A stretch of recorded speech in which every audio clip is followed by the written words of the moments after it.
Welcome back to the Brentwood Bicyclist. Did you know that the City of Brentwood elections are coming up? On May 4th, 3 commissioner spots are open for election. Vying for those spots are the incumbents Gina Smithson, Ray Little, Mark Gorman, and newcomer Gina Gunn. I did not start the Brentwood Bicyclist with the intent of having a political focus. That said, transportation infrastructure decisions are made by government, so I think it's important to know where candidates stand on the issues that have to do with the funding and approval of transportation projects. With that in mind, each candidate was sent a list of 4 questions relating to local bicycle projects. Those questions were: where do you stand on making a commitment to having a multimodal master plan in place by the end of your next term? 2.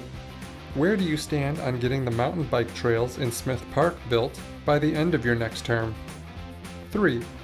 What is your commitment level to making sure we have at least one separate Interstate 65 crossing point for bicycles within the city limits by the end of your next term? 4.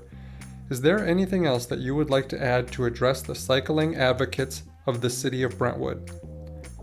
We'll go through the responses by the candidates by who replied first.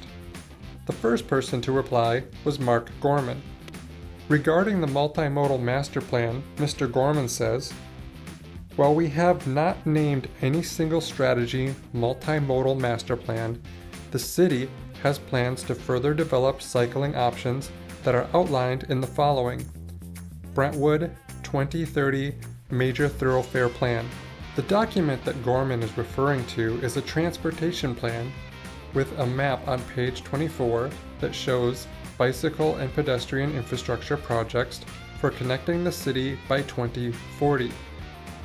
It's not exactly a master plan, as it lacks many of the existing and soon-to-be-built infrastructure.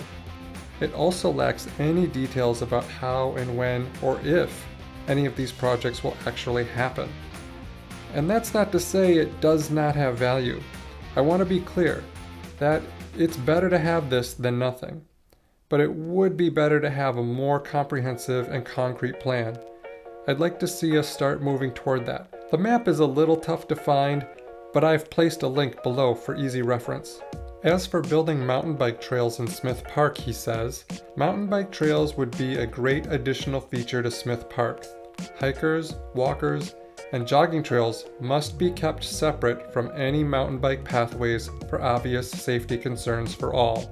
I support funding and approval of mountain bike trails in Smith Park as long as the master plan protects walking, hiking, and jogging paths from bikers. Of course, the cost must be reasonable, but I do not foresee that the cost issue would be a major stumbling block.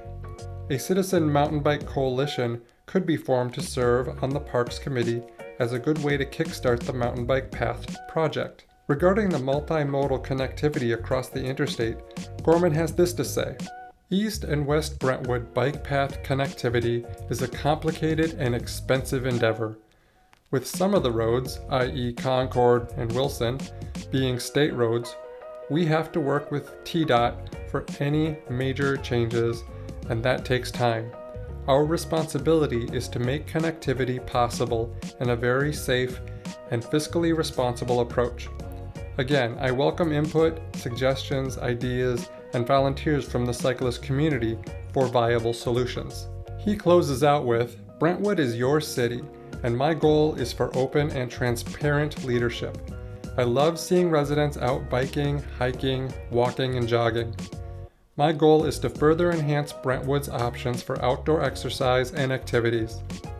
Brentwood is on the right path with over 1,000 acres of parklands and now over 27 miles of bike and walking trails and growing.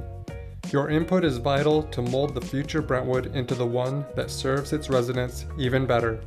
Gina Smithson did reach out via phone and expressed her general support for active transportation issues within Brentwood and pointed to her pro-bike voting record during her time in city government. Ray Little did not respond, but Richard Hunter of bicycle advocacy group Bike Walk Brentwood tells me that Ray has a pro-bicycle voting record of 100%. Gina Gunn also did not respond and has no previous voting record, so it's difficult to say where she stands. So there you go.